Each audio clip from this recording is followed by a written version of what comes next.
일본 결혼정보회사에 한국 남성을 찾는 일본 여성 수가 기하급수적으로 늘어가고 있다고 합니다. 심지어 일본에 거주하는 한국 남성이 아닌 한국에 거주하는 남성들을 찾기 위해 중개 수수료를 거침없이 내고 있다는데요. 도대체 일본에서는 어떤 일이 벌어지고 있는 것일까요? 여러분의 좋아요에 힘을 얻어 비디오 재생하겠습니다. 바로 지금 오늘의 사연 시작합니다. 안녕하세요. 저는 나가사와 유이입니다. 한국에서 직장 생활을 시작한 지 5개월이 되었네요. 한국에서 일하며 안정된 삶을 찾아가고 있어요. 불과 작년까지만 해도 저는 일본 도쿄에서 너무나도 힘든 나날을 보내고 있었거든요. 지금 돌이켜보면 저는 일본에서 태어나고 자라며 한 번도 다른 나라에서 살아볼까라는 생각을 해본 적이 없었습니다. 도쿄에서 대학을 졸업하고 취업을 했을 때만 해도 저의 미래는 자연스럽게 그곳에서 펼쳐질 것이라 믿었습니다.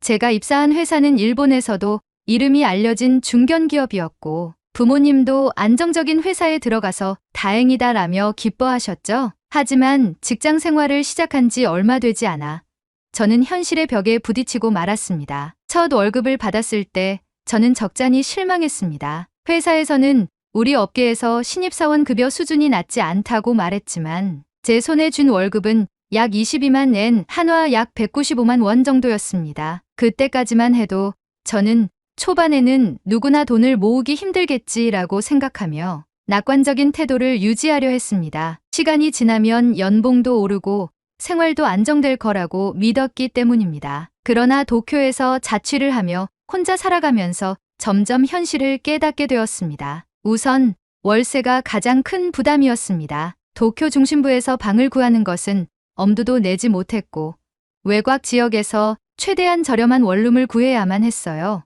하지만 월세를 9만 엔, 한화 약 80만 원이나 내야 했고 여기에 전기, 수도, 가스 공과금이 약 2만 엔, 한화 약 18만 원 정도 추가로 나갔습니다. 교통비도 만만치 않았어요. 회사까지 전철로 왕복 1시간 이상 걸리는 거리였고 매달 정기권을 끊어도 1.5만 엔, 한화 약 13만 원이 필요했습니다. 그래서 저는 식비를 최대한 아껴보려 했습니다. 점심은 편의점에서 삼각김밥과 컵라면으로 때우고 저녁도 가급적 간단한 요리로 해결했습니다. 그래도 한 달에 식비만 무려 6만 엔, 한화 약 53만 원 정도가 들었습니다. 여기에 통신비로 1만 엔, 한화 약 9만 원이 나갔고 의류비, 생필품, 보험료 등 기타 생활비까지 합치면 한 달 지출이 26만 엔, 한화 약 230만 원을 훌쩍 넘었습니다. 결국 매달 적자가 발생하는 지경에까지 이르렀죠. 저축은커녕 가끔 신용카드로 생활비를 충당해야 하는 날이 많았고 남은 돈이 거의 없는 통장을 보며 한숨 쉬는 일이 반복되었습니다. 처음에는 몇 년만 버티면 연봉이 오르겠지라고 생각했지만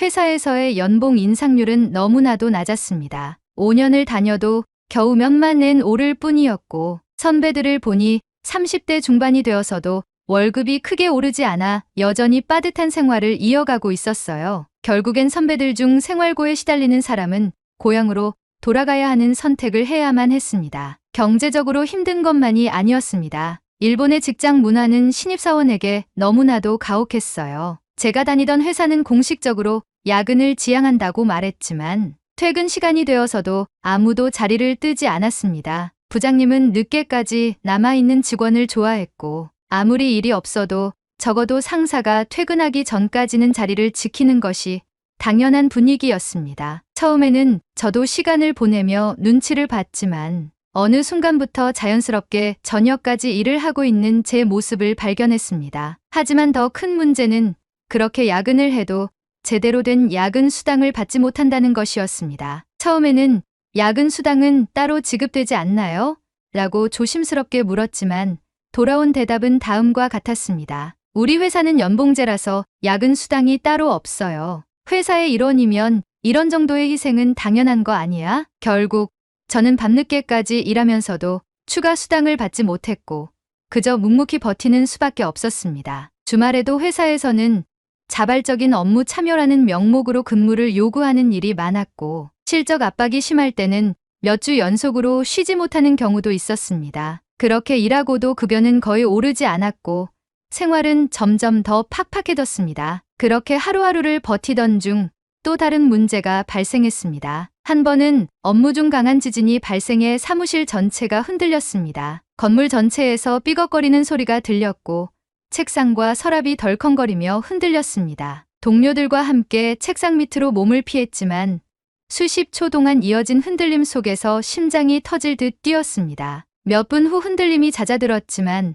그 후로도 계속해서 여진이 발생했습니다. 경제적으로도 힘들고 야근에 시달리며 지진이 발생할 때마다 불안에 떨어야 하는 삶. 20대 후반이 되면서 저는 일본에서 이렇게 계속 버티면서 살아야 할까라는 생각을 하며 미래에 대한 고민이 깊어져만 가고 있었습니다. 대학 친구들 중 몇몇은 결국 도쿄 생활을 포기하고 지방으로 내려가는 것을 본 순간 저도 고민에 빠지기 시작했습니다. 부모님이 계신 나고야로 돌아갈까? 하지만 그곳에 돌아간들 지금보다 나은 삶을 살 수 있을까? 하는 걱정이 저를 오도 가도 못하게 만들고 있었죠. 도쿄에서의 삶에 찌들어 지쳐갈 때쯤 한국에 사는 미호에게 연락이 왔습니다. 그녀는 유학을 한국으로 가서 생활하고 직장까지 한국에 잡고 생활하던 친구였습니다. 미호와 연락을 주고받던 도중 직장 스트레스를 풀기 위해 휴가를 내어 한국으로 여행을 떠나야겠다는 생각이 들었습니다. 미호는 그런 저를 환영하였고 순간 저는 망설임 없이 한국행 비행기 표를 예약했습니다. 비행기가 인천공항 활주로에 부드럽게 착륙하자 저는 창밖을 바라보며 깊은 숨을 내쉬었습니다. 이번 한국 여행에서 스트레스를 모두 풀고 새로운 마음으로 일본으로 돌아가 열심히 살아보자고 마음먹었죠. 입국 심사를 마치고 수화물을 찾아 입국장으로 향했습니다. 캐리어를 끌고 입국장을 나와 미호를 찾으려 두리번거리던 저는 곧 익숙한 얼굴을 발견할 수 있었어요. 멀리서부터 환하게 웃으며 손을 흔드는 미호가 보였습니다. 반가운 마음에 빠르게 그녀에게 다가갔습니다. 미호는 저를 보자마자 활짝 웃으며 포옹했고 저의 캐리어를 받아들었습니다. 미호와 이야기를 하며 미호는 앞장서 걸어갔습니다. 그런데 그녀는 지하철로 향하는 것이 아니라 자연스럽게 저를 데리고 주차장 쪽으로 걸어가고 있었습니다. 우리 지하철 타고 가는 거 아니야? 저는 당연히 지하철을 타고 서울로 이동할 거라고 생각하고 있었습니다. 그런데 미호는 아무렇지도 않게 말했습니다. 아니, 내가 차 끌고 왔어. 공항에서 서울까지 바로 가려고. 저는 순간 귀를 의심했습니다.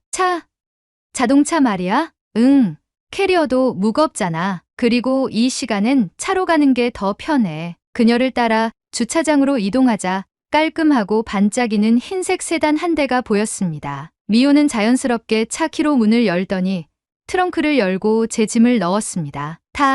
에어컨 시원하게 틀어놨어. 저는 얼떨떨한 표정으로 조수석에 앉았습니다. 미호가 안전벨트를 확인하고 부드럽게 차를 몰기 시작하자 저는 믿을 수 없다는 듯이 물었습니다. 미호, 너 차가 있었어? 응. 출퇴근할 때 필요해서 샀어. 가끔 주말에 교회로 놀러 나가기도 하고. 너 대체 한국에서 얼마나 잘 살고 있는 거야? 저는 감탄을 금치 못했습니다. 일본에서는 제 또래 직장인이 차를 산다는 것이 거의 불가능한 일이었기 때문입니다. 우선 자동차 자체의 가격도 비싸지만 더 큰 문제는 유지비였습니다. 일본에서는 차량 세금이 비싸고 주차비도 부담스러웠습니다. 특히 도쿄 같은 대도시에서는 월 주차비만 해도 3만 엔, 한화 약 27만 원이 넘는 곳이 많았습니다. 여기에 자동차 보험료, 정기검진 비용, 기름값까지 고려하면 직장인 초봉으로는 자동차를 유지하는 것이 사실상 불가능했습니다. 그런데 미호는 아무렇지도 않게 차를 몰고 다니고 있었습니다. 한국에서는 차 유지하는 게 그렇게 부담되지 않아? 제 질문에 미호는 웃으며 고개를 끄덕였습니다. 응, 물론 차를 사려면 목돈이 들지만 유지비는 일본보다 훨씬 적게 들어. 주차비도 회사에서 지원해주고 기름값도 일본보다 싸. 무엇보다 일본처럼 차 검사 비용이 부담스럽지 않아서 유지하는데 큰 어려움이 없어. 저는 그녀의 말을 들으며 놀랐습니다. 대중교통이 잘 되어 있어서 차가 없어도 편리하지만 그래도 있으면 확실히 생활이 더 편해. 가끔 주말에 교회로 나가거나 장 볼 때도 차가 있으면 확실히 좋아. 저는 창밖으로 스쳐 지나가는 도로를 바라보았습니다. 한국의 도로는 깔끔하고 정비가 잘 되어 있었으며 차들도 일정한 속도로 안정적으로 운행되고 있었습니다. 일본에서는 차 사는 게 거의 꿈 같은 일이잖아. 대체 한국에서는 월급이 얼마나 되는 거야? 미호는 피식 웃더니 솔직하게 대답했습니다. 지금 나는 한국에서 350만 원 정도 받아. 뭐라고? 저는 깜짝 놀라 그녀를 쳐다보았습니다. 물론 업종에 따라 다르겠지만 한국에서는 대졸 신입사원도 300만 원 정도는 받아. 그리고 내 경우에는 일본어를 활용하는 업무를 하다 보니 조금 더 받는 편이야. 저는 말문이 막혔습니다. 일본에서 신입사원과 비교했을 때 그녀의 월급은 1.5배 이상 증가한 급여를 받고 있었습니다. 게다가 그 돈으로 차까지 구입하고 유지할 정도라면 확실히 경제적으로 훨씬 여유로운 삶을 살고 있는 것이 분명했습니다. 대중교통도 편리하지만 차를 유지할 수 있는 환경도 잘 갖춰져 있어서 좋더라. 특히 서울은 지하철이 촘촘하게 연결되어 있어서 차 없이도 충분히 다닐 수 있어. 저는 잠시 생각에 잠겼습니다. 일본에서는 도쿄를 제외한 지방 도시에 살 경우 차가 거의 필수적이었습니다. 하지만 도쿄에서 차를 소유하는 것은 경제적으로 너무나 부담이 컸습니다. 결국 도쿄에서 사는 젊은 직장인들은 대부분 차 없이 대중교통만 이용하며 생활해야 했습니다. 반면 한국은 대중교통이 잘 되어 있으면서도 자동차를 갖는 것이 그렇게 부담스럽지 않은 사회였습니다. 한국에서는 지하철이나 버스 요금도 일본보다 싸지 않아?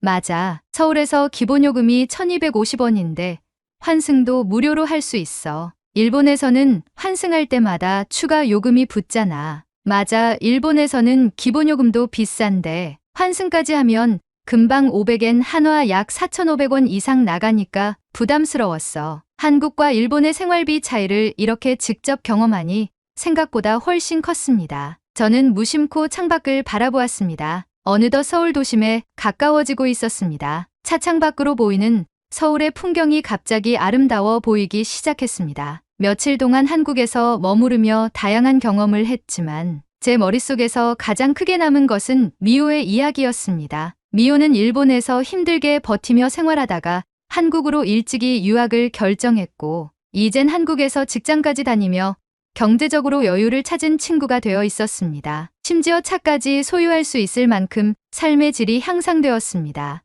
또한 그녀는 한국 남자친구와 연애를 하며 안정된 삶을 살고 있었고 내년에 결혼까지 앞두고 있었습니다. 그녀의 이야기를 들으면서 저는 자연스럽게 제 자신의 상황과 비교하게 되었습니다. 일본에서 계속 이렇게 살아야 하는 걸까? 한국에서의 꿈 같은 시간이 끝이 났고 저는 다시 일본으로 돌아가야 했습니다. 인천공항으로 향하는 길, 차창 밖으로 보이는 서울의 풍경을 보며 저는 미호에게 조심스럽게 물었습니다. 미호야, 나도 한국에서 살아볼 수 있을까? 미호는 운전대를 잡은 채 미소를 지으며 대답했습니다. 왜 못 살아?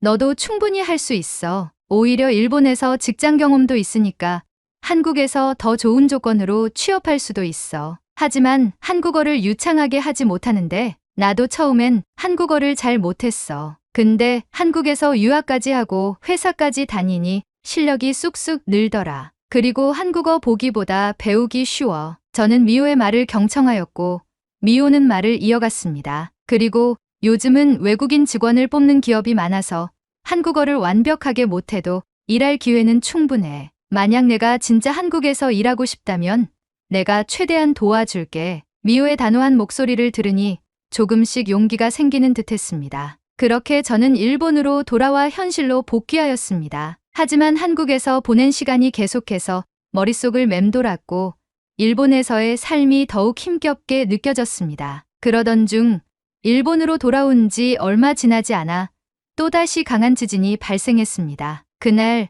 저는 사무실에서 일을 하고 있었습니다. 그런데 갑자기 휴대폰에서 긴급 지진 경보가 울렸습니다. 뭐야, 또 지진이야? 순간 사무실 바닥이 흔들리기 시작했습니다. 천장에 달린 형광등이 좌우로 흔들렸고 컴퓨터 모니터도 덜컹거렸습니다. 동료들이 책상 밑으로 몸을 피했고 저도 얼른 몸을 웅크렸습니다. 수십 초 후 흔들림이 멈췄지만 여진이 계속될 것이라는 뉴스가 나왔습니다. 결국 회사에서는 모든 직원들에게 조기 귀가 조치를 내렸습니다. 하지만 문제는 그 다음이었습니다. 다음 날 출근하자마자 상사는 아무렇지도 않게 말했습니다. 어제 지진 때문에 못한 업무가 많으니까 이번 주는 늦게까지 남아서 메꿔야겠지. 저는 순간 어이가 없었습니다. 어제는 천재지변으로 인해 회사가 문을 닫았던 것이었는데 왜 그 부담을 직원들이 져야 하는 건지 이해가 되지 않았습니다. 결국 저는 일주일 동안 강제 야근을 해야 했고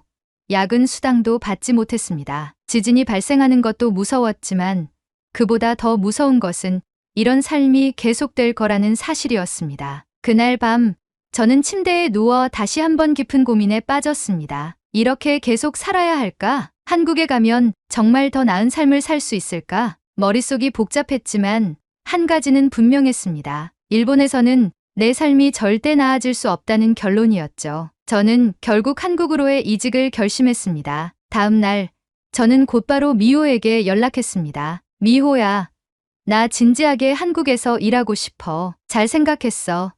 내가 최대한 도와줄게. 미호는 한국에서 외국인이 취업할 수 있는 다양한 정보를 정리해 보내주었습니다. 저는 퇴근 후마다 면접을 위한 한국어 회화를 공부하기 시작했고 일본에서의 생활을 버티며 하루하루 실력을 쌓아갔습니다. 생각보다 한국어를 배우는 과정은 쉬웠고 저는 한국어로 기본적인 대화가 가능할 정도가 되었습니다. 그때부터 본격적으로 한국 기업들의 이력서를 제출하기 시작했습니다. 미호의 말대로 외국인을 필요로 하는 한국 회사들이 많았어요. 저는 여러 회사에서 면접 제안을 받았습니다. 그리고 저는 그중 첫 번째 회사의 면접을 준비하기 위해 최선을 다했습니다. 이게 내 인생을 바꿀 기회일지도 몰라. 저는 설레는 마음으로 한국행 비행기 표를 예약했습니다. 하지만 모든 게 제가 바라는 대로 순탄치만은 않았습니다. 공항으로 가는 도중 지진 경보음이 울리기 시작했습니다. 도로 위에 차들이 흔들리기 시작했고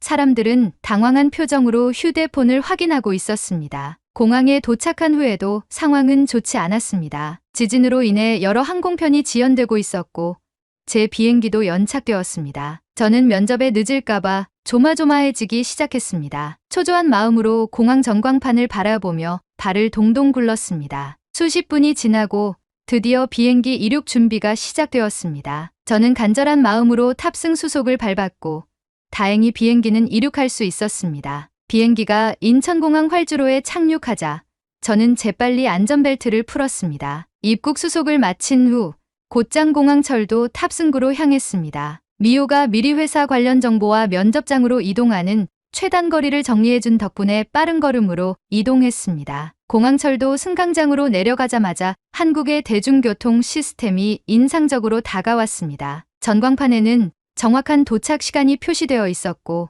역 내부는 깔끔하게 정리되어 있었습니다. 열차가 도착하자 저는 빠르게 탑승해 창가 좌석에 앉았습니다. 창밖으로 스쳐 지나가는 풍경을 바라보며 면접에서 받을 질문과 대답을 계속 머릿속으로 정리했습니다. 몇 개월간 준비한 한국어가 얼마나 통할지 걱정되었지만 면접까지 온 이상 최선을 다하기로 했습니다. 서울역에 도착한 후 지하철을 환승했습니다. 사람이 많아 조금 복잡했지만 환승이 간편해서 길을 찾는데 큰 어려움은 없었습니다. 하지만 시간이 점점 촉박해지면서 긴장감이 커졌습니다. 드디어 면접이 이루어지는 회사 근처의 역에 도착하였고 저는 서둘러 역을 빠져나와 면접장을 향해 달렸습니다. 그러던 도중 예상치 못한 일이 벌어졌습니다. 면접 시간이 얼마 남지 않았다는 생각에 무턱대고 달리던 중 코너를 돌다가 앞에 있던 한 할머니와 부딪히고 말았습니다. 할머니 역시 작은 비명을 내지르며 뒤로 넘어지셨고 저는 할머니의 뒤통수가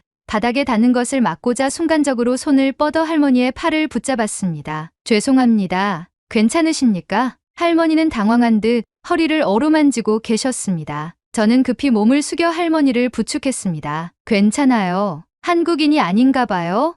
전 괜찮습니다. 혹시 어디 다치신 곳은 없어요? 할머니는 연신 괜찮다고 말씀하셨지만 허리를 계속 문지르고 계셨습니다. 그제야 제 무릎도 긁힌 것을 깨달았습니다. 스타킹 한쪽이 찢어져 있었고 살짝 따끔거리는 느낌이 들었습니다. 병원에 가요. 아프면 안 돼요. 이 정도쯤이야. 급한 일 있는 것 같은데 가보세요. 아니에요. 할머니, 병원에 가야 안심할 수 있을 것 같아요. 할머니는 한사코 괜찮다고 하셨지만 저는 택시를 잡아 근처 병원으로 함께 이동했습니다. 병원에 도착한 후 간단한 검진을 받은 결과 다행히 큰 부상은 아니라는 진단을 받았습니다. 저는 안도의 한숨을 내쉬며 할머니께 죄송하다고 전했습니다. 그리고 시계를 확인하자 전 깜짝 놀랐습니다. 면접 시간이 정말 촉박하게 남았었기 때문이었죠. 저는 황급히 할머니에게 인사를 드리고 병원을 나가려고 했습니다. 그 순간 할머니는 저를 붙잡으시더니 지갑에서 무언가를 꺼내셨습니다. 현금 10,000원과 네잎클로버를 코팅한 작은 카드를 저에게 건네셨습니다. 이걸로 스타킹 새로 신으세요. 그리고 행운이 필요할 것 같아서. 아니에요. 전 괜찮아요. 괜찮아요. 면접 복장인데 좋은 결과 기대할게요. 할머니의 따뜻한 정을 받아들고 저는 감사 인사를 드리고 병원을 나섰습니다. 면접장으로 이동하던 도중 찢어진 스타킹이 신경 쓰였습니다. 주위를 둘러보다가 가까운 편의점이 보였습니다. 스타킹을 파는 곳을 확인하기 위해서 안으로 들어가 직원에게 물었습니다. 스타킹을 사려 하는데 어디서 살 수 있나요? 직원은 말없이 진열대를 가리켰고 매장 한쪽 코너에 스타킹이 놓여 있었습니다. 급히 계산을 마치고 스타킹을 손에 쥔 채로 저는 다시 면접장으로 향했습니다. 면접장에 가쁜 숨을 내쉬며 도착했습니다. 시간은 간신히 맞출 수 있었지만 스타킹을 갈아 신을 시간이 없었습니다. 다음 순서가 제 차례였고 저는 급히 무릎에 묻은 피를 닦고 면접장에 들어갔습니다. 면접이 시작되었고 면접관들은 차분한 표정으로 저를 바라보며 질문을 던졌습니다. 저는 배운 한국어를 최대한 활용해 성심껏 답변했습니다. 발음이 완벽하지는 않았지만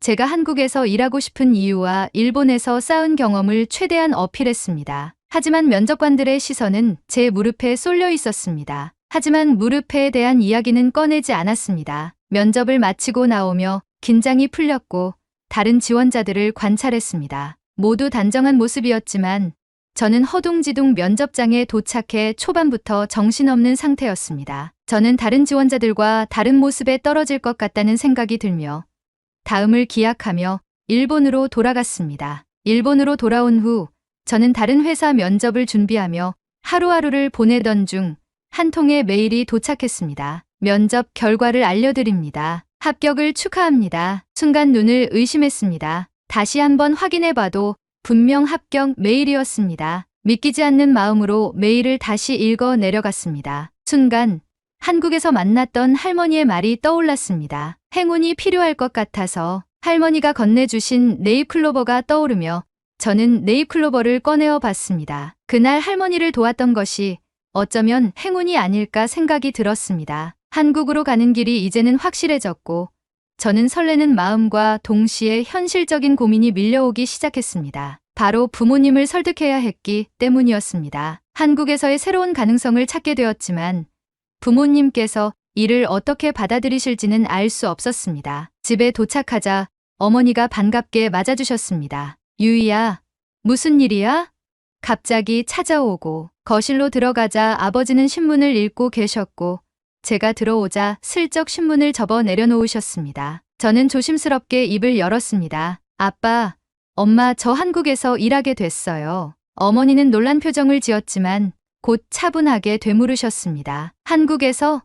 언제부터? 회사에서 합격 통보를 받았어요. 정식 직원으로 일할 수 있게 됐어요. 아버지는 표정을 굳히고 신문을 내려놓으면 단호히 말했습니다. 말도 안 되는 소리 하지 마라. 일본인이라면 일본에서 살아야지. 왜 굳이 한국까지 가려고 하냐? 예상했던 반응이었지만 막상 직접 들으니 가슴이 답답해졌습니다. 아빠, 저 일본에서 힘들었어요. 생활비를 감당하기도 어렵고 지진이 일어날 때마다 불안해서 잠을 못 자요. 한국에서는 안정적인 직장을 가질 수 있고 보증금 지원도 받아서 쉽게 정착할 수 있어요. 그건 다 핑계일 뿐이다. 일본에서도 충분히 사는 젊은이들을 봐라. 넌 나약한 마음을 가진 거야. 아빠, 미호 기억나세요? 미호도 한국에서 생활하면서 훨씬 나아졌어요. 야근 없이 정시 퇴근하고 월급도 더 많고요. 저도 그렇게 살고 싶어요. 하지만 아버지는 단호했습니다. 구체적인 이유 없이 일본인이면 일본에서 살아야 한다는 말만 반복하셨습니다. 옆에서 듣고 계시던 어머니는 조용히 제 이야기를 듣고 계셨습니다. 유이 말대로 일본에서 계속 힘든 생활을 해야 한다면 한국에서 새로운 기회를 찾는 것도 나쁘지 않잖아요. 어머니의 말에 아버지는 얼굴을 찌푸리며 자리에서 일어나셨습니다. 더 말할 것도 없다. 나는 반대다. 아버지는 방으로 들어가셨고 분위기가 더 이상 나아질 기미가 보이지 않았습니다. 저는 결국 결심한 듯 아버지의 방을 향해 소리쳤습니다. 아빠가 반대하셔도 저는 갈 거예요. 제 인생이니까 제가 선택할게요. 어머니는 저를 붙잡으러 나오셨지만 저는 뿌리치고 부모님 댁을 나섰습니다. 눈물이 앞을 가렸지만 제 인생의 선택을 후회하지 않기 위해 눈물을 닦으며 집으로 향했습니다. 집으로 돌아와 한국으로 보낼 짐을 정리하고 있을 때 전화벨이 울렸습니다. 유이야, 할머니야. 할머니의 목소리는 평소처럼 다정했지만 왠지 모르게 걱정이 담겨 있는 듯 했습니다. 너 한국 가기로 했다면서? 저는 조용히 대답했습니다. 네, 하지만 아빠께서 반대하셔서 마음이 무거워요. 그러자 할머니께서는 단호한 목소리로 말씀하셨습니다. 네, 아버지, 내가 설득해놨으니까 걱정하지 말아라. 순간 숨이 멎는 것 같았습니다. 정말요?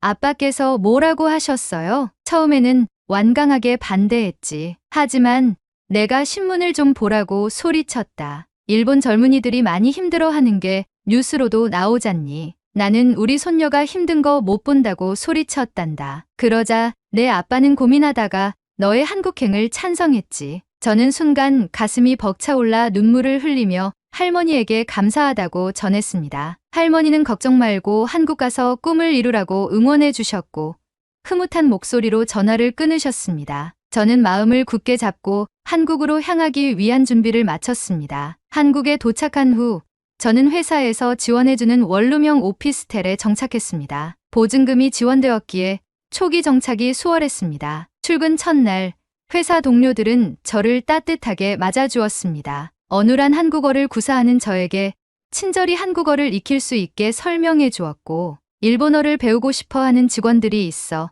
자연스럽게 친해질 기회도 많았습니다. 직장 상사도 일본에서 온 저를 배려해 주었고 한국의 직장 문화에 서서히 적응하고 있었습니다. 그렇게 적응해 가던 중 마침내 첫 월급을 받았습니다. 300만 원이라고 월급 명세서를 보고 깜짝 놀랐습니다. 일본에서 받았던 급여보다 훨씬 높았고 생활비를 내고도 저축이 가능한 수준이었습니다. 저는 첫 월급으로 가족을 위한 선물을 준비했습니다. 할머니에게는 온열 조끼를, 부모님께는 다리 마사지기를 골랐습니다. 선물을 보내고 난 후 부모님께 전화를 걸었습니다. 엄마, 한국에서 첫 월급 받았어요. 소소하지만 선물 보냈으니까 잘 쓰세요. 어머니는 울컥한 듯 조용히 고생 많다고 말씀하셨고 아버지는 몸조심하라는 짧고 무뚝뚝한 말을 건네셨습니다. 그리고 저는 어느덧 한국 생활에 익숙해지고 있었습니다. 출퇴근길도 익숙해졌고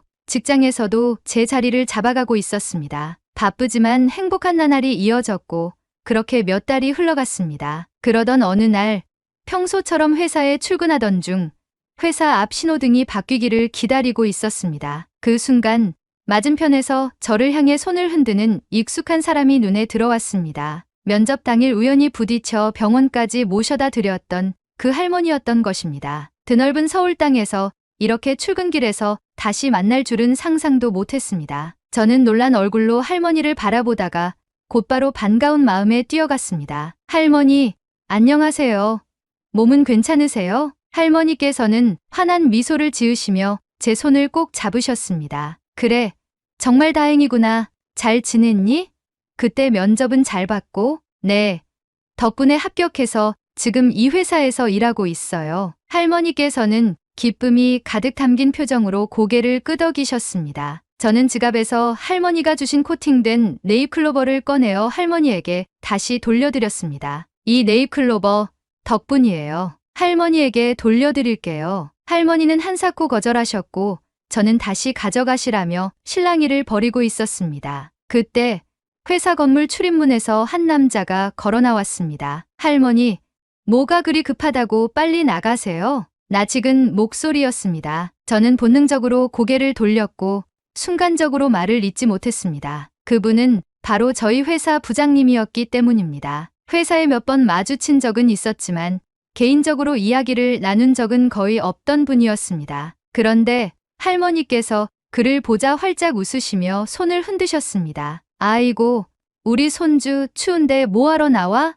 얼른 들어가. 저는 순간 숨이 멎을 것 같았습니다. 할머니, 손주요? 할머니께서는 고개를 끄덕이며 제 손을 놓고 부장님의 팔을 가볍게 두드리셨습니다. 그래, 이 녀석이 우리 집 손자란다. 부장님 역시 상황을 이해한 듯 저를 보며 놀란 표정을 지으셨습니다. 유희 씨 혹시 할머니를 도와주셨던 분이 유희 씨였어요? 저는 당황한 듯 웃으며 고개를 끄덕였습니다. 예전에 면접 보러 오던 날 길에서 우연히 뵙고 병원까지 모셔다 드렸어요. 그러자 할머니께서는 흐뭇한 미소를 지으시며 손자의 팔을 다시 한번 가볍게 두드리셨습니다. 이 아가씨가 내 할머니를 병원까지 데려다 준 착한 사람이란다. 아주 친절하고 예의도 바르고 내가 정말 고마운 마음을 가지고 있었어. 부장님은 어딘가 민망한 듯 고개를 긁적이며 웃었습니다. 그렇군요. 그날 할머니가 계속 너무 고마운 사람을 만났다라고 말씀하셨는데 그분이 유희 씨일 줄은 몰랐네요. 그렇게 갑작스럽게 시작된 대화는 자연스럽게 이어졌고 이후에도 회사에서 자주 마주치면서 서로에게 친근함을 느끼기 시작했습니다. 그리고 지금 그는 제 남자친구가 되었습니다. 처음 한국에 왔을 때는 상상도 못했던 일이었습니다. 일본에서 불안한 삶을 살던 저는 이제 한국에서 새로운 미래를 만들었습니다. 이곳에서 안정된 직장과 따뜻한 인연을 찾았고 저는 더 이상 불안하지 않았습니다. 이제는 확신할 수 있습니다. 내가 이곳에서 진정한 행복을 찾았다는 것을요. 오늘의 사연은 여기까지입니다. 오늘의 이야기가 마음에 드신다면 좋아요 한 번씩 부탁드리겠습니다. 그리고 여러분의 댓글은 제게 큰 힘이 됩니다. 다음엔 더 좋은 사연으로 여러분을 찾아뵙겠습니다. 시청해주셔서 감사합니다. 당장 돌아가자. 여기 있으면 위험해. 제주도의 한 가정집에서 한 남성이 소리를 치고 있습니다. 오늘의 주인공인 여성은 겁에 질린 채 남성의 분노를 바라보고 있는데요. 하지만 그것도 잠시 여성은 용기를 내어 남성에게 자신의 의견을 제시합니다. 그 말을 들은 남성, 진지하게 고민에 빠지게 되고 이내 가정집에는 정막이 흐르게 되는데요. 도대체 이 가정에는 무슨 일이 일어난 것일까요? 오늘의 이야기 시작합니다. 아 참, 여러분의 구독과 좋아요는 가을을 빨리 오게 만듭니다. 놀러가기 좋은 날씨가 빨리 다가올 수 있도록 시원하게 한번 쏴주세요. 안녕하세요. 저는 리우라고 합니다. 오늘 이 사연을 보내는 이유는 제가 처해 있는 복잡한 상황에 대해 여러분의 조언을 구하고 싶어서입니다. 네, 맞아요. 저는 중국인입니다. 하지만 한국인과 다름없습니다. 여러분이 싫어하는 중국인의 이야기라 생각하지 말고 한국을 사랑하고 한국의 뿌리가 있는 교포라는 생각으로 이 이야기를 들어주시면 감사하겠습니다. 저는 어릴 적부터 국제적인 환경에서 자라왔습니다. 제 아빠는 성공한 사업가로 다양한 투자 기회를 찾아 세계 각지를 돌아다니셨습니다. 특히 아빠는 한국과의 사업에 깊이 관여하고 계셨습니다. 주로 한국 계열의 투자사와 협력하고 한국 바이어들과 클라이언트들을 많이 만나셨기 때문에 자연스럽게 한국어에 능통해지셨죠. 아빠는 한국과의 협업을 많이 진행하다 보니 소주를 좋아하시고 막창을 좋아하십니다. 주변에는 중국인 지인보다 한국 지인들이 더 많을 정도로 아빠는 한국이 제2의 나라라는 생각으로 아낌없는 사랑을 주시고 계셨던 분이셨죠. 그런 집안에서 자라서 그런지 아빠는 저에게도 한국어를 배우는 것이 필수적이라고 강조하셨습니다. 한국은 중국보다 사업적인 측면에서 깊이가 있고 섬세하며 선진국으로서 발전 가능성이 무한하다고 칭찬하셨어요. 덕분에 저는 어린 시절부터 한국어와 영어를 유창하게 구사할 수 있게 되었습니다. 영어는 아빠가 출장을 갈 때마다 해외 협력업체와 영어로 소통하다 보니 영어의 중요성도 제가 어릴 적부터 언급하셨거든요. 그리고 엄마가 한국과 중국의 혼혈이셨기 때문에 한국어는 저에게 더욱 친숙한 언어였습니다. 제가 8살이 되던 2010년 아빠는 한국 정부가 발표한 제주도 자유국제도시 프로젝트에 깊은 관심을 가지셨습니다. 한국 정부는 외국인 투자자들에게 제주도의 발전에 한국 돈으로 약 5억의 투자 비용을 제공하면 한국에서 거주할 수 있는 거주 비자를 발급해주는 정책을 시행했는데 아빠는 이 기회를 놓치지 않으셨습니다. 아빠는 한국에 대한 좋은 감정을 가지고 있었고 제 교육의 폭을 넓혀주기 위해 애쓰셨던 분이라 가족 모두 한국으로 이주하여 살림을 차리는 것으로 방향을 잡으셨죠. 그 결과 우리 가족은 제주도에 집을 마련하고 한국에서 새로운 삶을 시작하게 되었습니다. 제주도로 이주한 후 아빠는 리조트 사업에 본격적으로 투자하셨습니다. 제주도의 아름다운 해안가에 위치한 고급 리조트는 규모가 상당했고 리조트 사업에 투자한 회사들은 성공을 확신했습니다. 제주도에 첫 발을 내딛었을 때도 제주도의 맑은 공기와 아름다운 경관, 휴양지로 최적의 환경이라는 생각을 그 당시 나이가 어린 저도 느꼈을 정도니까요. 제주도의 남쪽에 위치한 서귀포라는 도시에 작은 집을 하나 사서 저희 가족은 본격적인 한국 생활을 시작했어요. 저는 그동안 제주도의 초등학교에 다니며 자연스럽게 한국인 친구들을 사귀기 시작했습니다. 하지만 학교에서 저는 한 가지 고민이 있었습니다. 친구들에게 제 자신이 중국인이라고 밝히는 것이 두려웠던 거죠. 아빠는 한국인이 중국인에 대해 좋지 않은 생각을 하고 있다고 말하며 한국 이름으로 생활하는 게 좋을 것이라고 했어요. 엄마는 교포라서 어차피 한국식 이름을 가지고 있었고 아빠와 저는 한국식 이름을 지었어요. 아빠는 딸이 짱꼴라라는 비하적인 표현을 듣게 하고 싶지 않아서 한국에서 사귀는 친구들에게 아빠가 한국 교포라고 말하며 저 자신을 한국인으로 소개하라고 했습니다. 그렇게 저는 점차 중국인이라는 정체성을 잊어가며 제주도에서의 학창 시절을 한국인이나 다름없이 살아왔습니다. 처음 제주도로 이사 왔을 때는 모든 것이 낯설고 어색했지만 시간이 지나면서 한국 사회에 적응해 갔습니다. 초등학교 시절 저는 새로운 환경에서 친구들과 어울리기 위해 열심히 노력했습니다. 친구들을 처음에 완벽하지 않은 제 한국어 실력에 반신반의했지만 친구들이 좋아하는 만화나 TV 프로그램을 같이 보고 그들이 자주 하는 놀이를 함께하며 점점 친해졌습니다. 시간이 흐르면서 저는 중국에서 온 리우 펑이 아니라 친구들 사이에서 정리우라는 이름으로 인식되기 시작했습니다. 중학교에 진학하면서 제 한국어 실력은 더 자연스러워졌고 초등학교 때 친구들과 함께 학년이 올라가다 보니 자연스럽게 동화되어 갔습니다. 한국의 역사, 문화, 그리고 전통을 배우면서 저는 한국 사회에 대한 이해가 깊어졌고 한국이 중국에 대한 역사적인 압박을 받았다는 것을 인지한 이후로는 더욱 더 조심하게 되었습니다. 학교에서 배우는 한국 교육의 내용들이 점점 제 삶에 스며들었고 한국적인 사고방식과 역사관, 그리고 가치관도 자연스럽게 체득하게 되었습니다. 친구들 사이에서 저는 이제 거의 완벽하게 한국어를 구사하며 한국인처럼 행동하고 생각하는 정리우로 자리 잡았습니다. 고등학교에 진학할 때쯤 저는 이미 중국인이라는 정체성보다는 한국인으로서의 삶에 더 익숙해져 있었습니다. 친구들과 함께 공부하며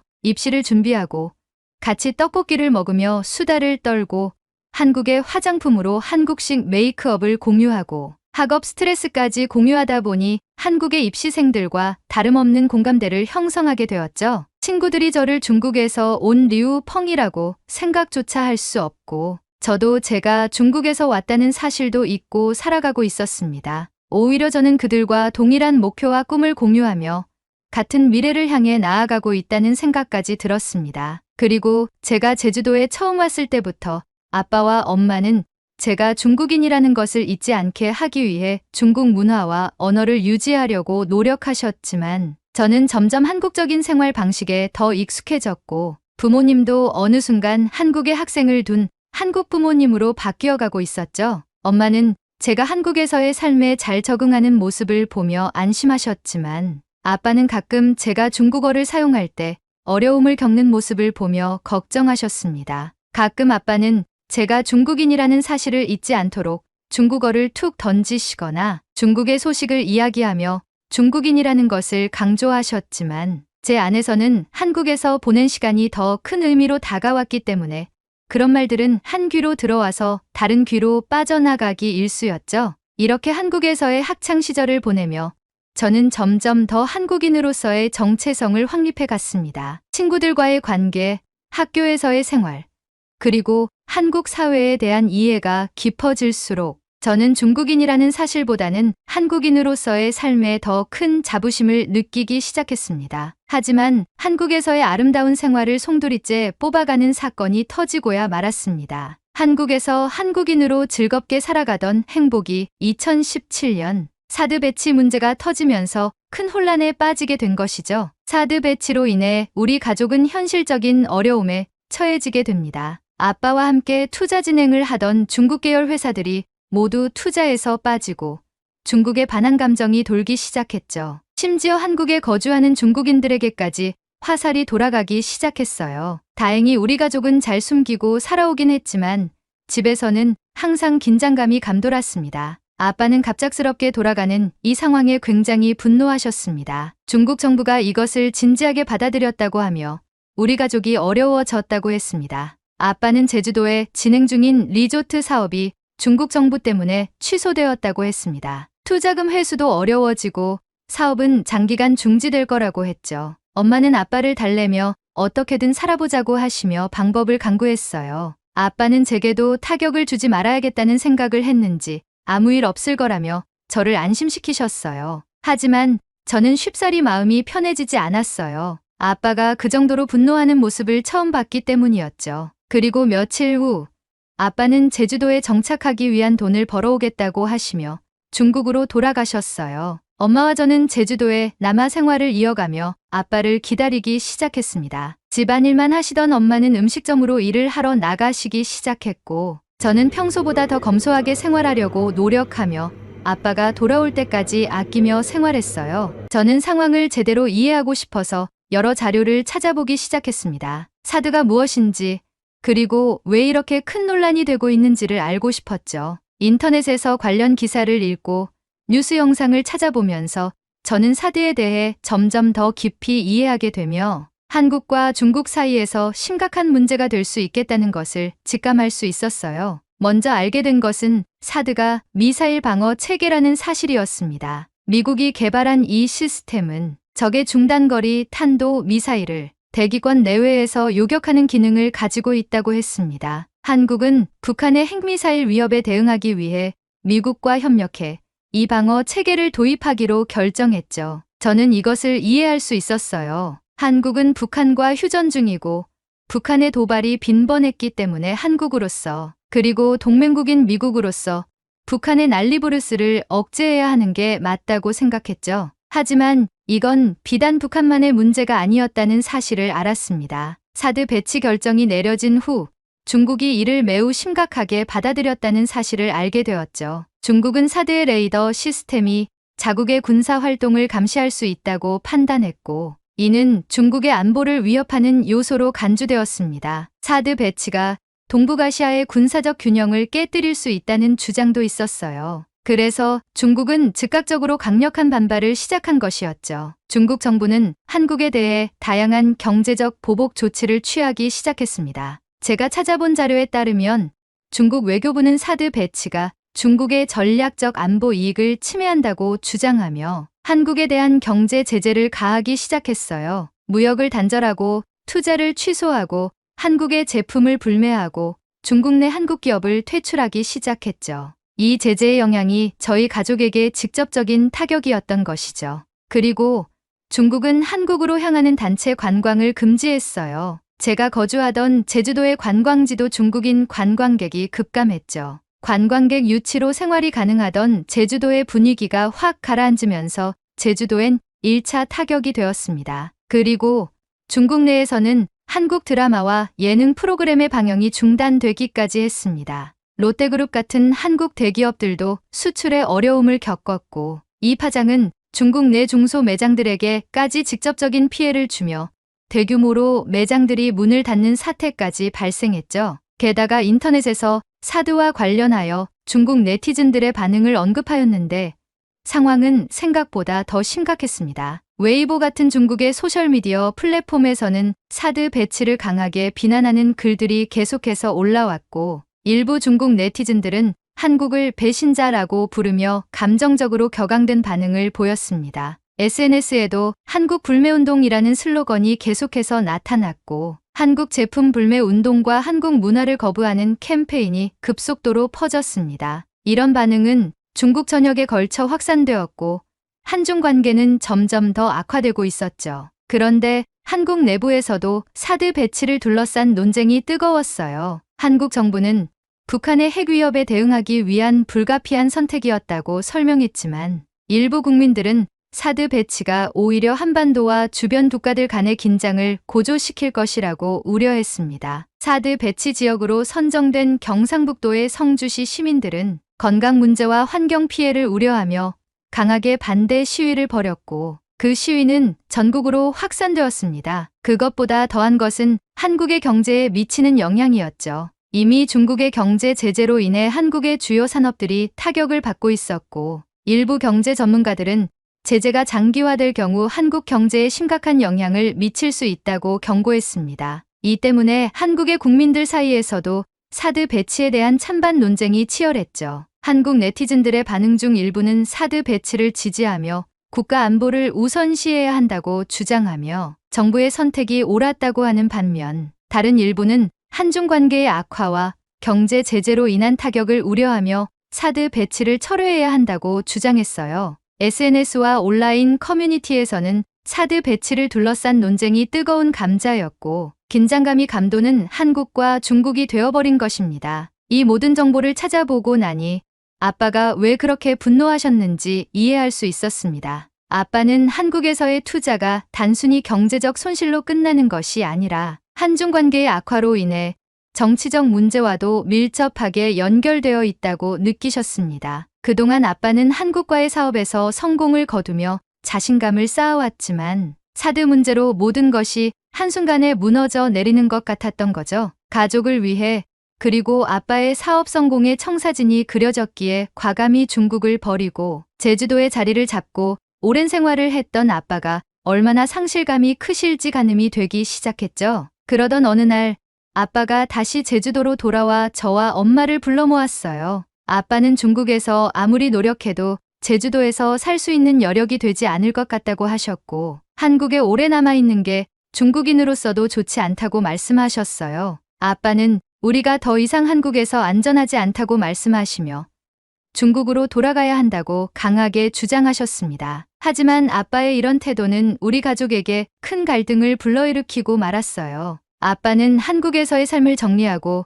중국으로 돌아가야 한다고 주장했지만 저는 이미 정리우로서 한국에서의 삶에 깊이 뿌리내린 상태였잖아요.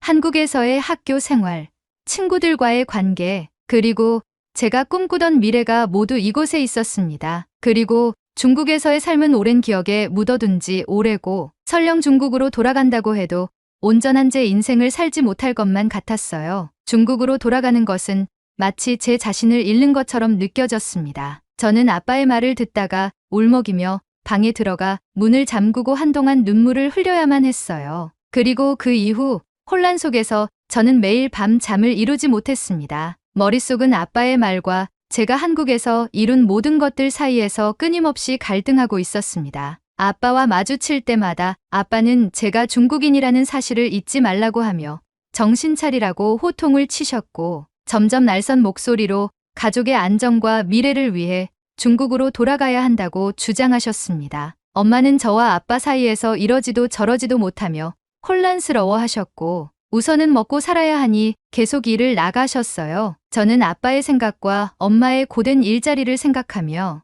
어떻게 하는 것이 옳을까를 계속 생각하며 하루하루를 보내게 되었죠. 공부도 손에 잡히지 않고 머릿속에 스트레스만 가득 차던 어느 날 저는 중요한 결심을 하게 되었습니다. 아빠와 엄마의 의견을 존중하지만 이제는 제 인생을 제 손으로 선택해야 한다고 생각하게 된 거죠. 한국에서 살아온 이 많은 시간 동안 저는 한국에서 한국 친구들과 함께 성장했고 한국 사회의 일원으로 자리 잡았습니다. 이곳에서의 경험과 관계는 저의 정체성을 형성해왔고 그 정체성을 포기하는 것은 불가능한 일이었습니다. 결국 저는 아빠에게 제 의사를 분명히 전달하기로 했습니다. 한밤중에 긴 고민 끝에 저는 아빠와 진지하게 대화를 나누기로 결심했습니다. 아빠가 중국으로 돌아가 가족의 미래를 다시 설계하고 싶은 마음을 이해하지만 저는 한국에서 저의 삶을 계속 이어가고 싶다고 말씀드렸습니다. 저는 어릴 적부터 한국에서 자라서 한국에 뿌리를 둔 한국인으로 동화되어 왔고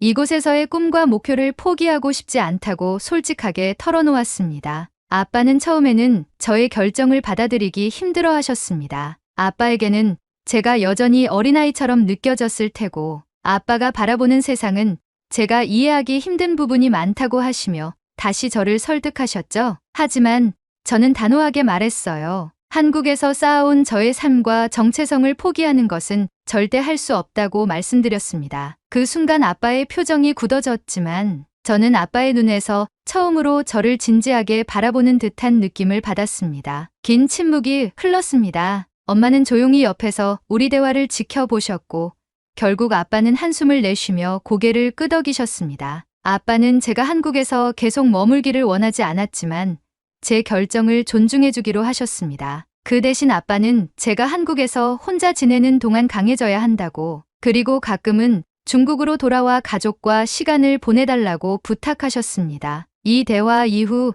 저는 마음속에 큰 짐을 던 것 같은 기분이 들었어요. 비록 아빠와의 갈등이 완전히 해소된 것은 아니지만 저는 제 삶의 방향을 스스로 결정했다는 사실에 자부심을 느꼈죠. 한국에서의 삶을 이어가기로 한 이 결정이 어떤 결과를 가져올지는 몰랐지만 저는 제 길을 선택한 것을 후회하지 않았어요. 저는 홀로 제주도에 남게 되었고 부모님은 중국으로 돌아갔어요. 제주도의 집을 정리하고 저는 원룸을 하나 잡고 생활하며 홀로 밥을 챙겨 먹고 학교를 가며 입시 준비를 하였고 마침내 서울의 대학에 합격할 수 있었습니다. 아빠와 엄마는 절 축하해 주셨고 아빠는 제주도의 집을 청산한 후 열심히 일을 하시며 가정의 경제 회복에 노력하셔서인지 서울의 한 오피스텔 방을 매입하셔서 제게 주셨어요. 저는 아빠에게 감사함을 가지고 서울로 이사해 새로운 삶을 시작했죠. 서울의 모 대학에 경제학과로 입학한 저는 아빠의 사업과 투자에 대한 존경심을 가지고 아빠의 사업을 물려받겠다는 생각으로 공부에 매진하고 있습니다. 경제학은 저에게 무척 흥미로운 분야였고 가끔씩 주고받는 아빠와의 대화에서 영감을 받으며 더 깊이 공부하고 싶어졌습니다. 한국에서 경제를 배우는 것은 저에게 많은 도전이었지만 그만큼 보람도 컸습니다. 가끔 서울에서 혼자 지내는 것은 쉽지 않다는 것을 느꼈습니다. 부모님과 떨어져 있다는 사실이 가끔은 외로움을 느끼게 했고 때때로 힘들기도 했습니다. 친구들과 학교 생활을 마치고 집으로 돌아왔을 때의 정적은 저를 우울하게 했지만 그 밖에 한국에서의 삶은 저에게 너무나도 친숙했기 때문에 버텨야 한다는 생각을 하며 지냈습니다. 대학에서 친구들과 공부하며 학점을 우수하게 받기 위해 노력하고 학교 외적으로 다양한 사람들과 바탕으로 중국에 돌아가 이바지하라는 아빠의 설득, 그리고 타지에 있는 딸이 그립다는 엄마의 말씀이 저의 마음을 무겁게 했습니다. 하지만 한국에서의 삶을 그렸던 제 마음이 쉽사리 변하지는 않았습니다. 한편으로는 부모님의 기대에 부응하고 싶었지만 다른 한편으로는 한국에서의 삶을 포기할 수 없다는 생각이 계속해서 저를 괴롭혔습니다. 저는 지금 다시 선택의 기로에 서 있게 되었습니다. 한국에서 직장을 잡고 평생을 살아가고 싶은 제 꿈을 따라야 할까요? 아니면 아빠의 바람대로 중국으로 돌아가 제가 배운 것을 중국에 이바지해야 할까요? 솔직히 중국으로 돌아가게 되면 지금보다 행복한 삶을 살 거라는 보장은 전혀 없을 것 같습니다. 그럼에도 부모님의 말에 따라 뿌리가 중국인 중국으로 돌아가야만 할까요? 제가 어떤 길을 선택해야 이 세상에 더 도움이 될지 여러분의 생각을 듣고 싶습니다. 솔직히 대다수가 중국인인 제가 싫어 중국으로 돌아가라고 할 것 같습니다. 하지만 한국에 동화되어 15년을 산 하나의 인간으로서 고민해 주셨으면 합니다. 다시 한번 말씀드리지만 저는 한국이 너무 좋고 이제 제 심신의 99.9%는 한국인이라는 것을 알아주셨으면 합니다. 제 이야기를 들어주셔서 감사합니다. 오늘의 이야기 어떠셨나요? 이 사연을 접하고 제주도에 있는 리조트들 중 중국 자본이 유입된 리조트를 검색해봤습니다. 큰 부지를 차지하고 있는 리조트가 공사를 멈추고 세계 자연유산인 제주도를 아프게 하고 있는 것 같습니다. 제주도는 우리 땅입니다. 제주도는 우리 땅이라고 생각하신다면 좋아요와 구독 부탁드리겠습니다. 그리고 사연의 주인공의 상황에 저도 고민이 되긴 합니다. 여러분의 생각을 댓글로 남겨주세요. 시청해주셔서 감사합니다.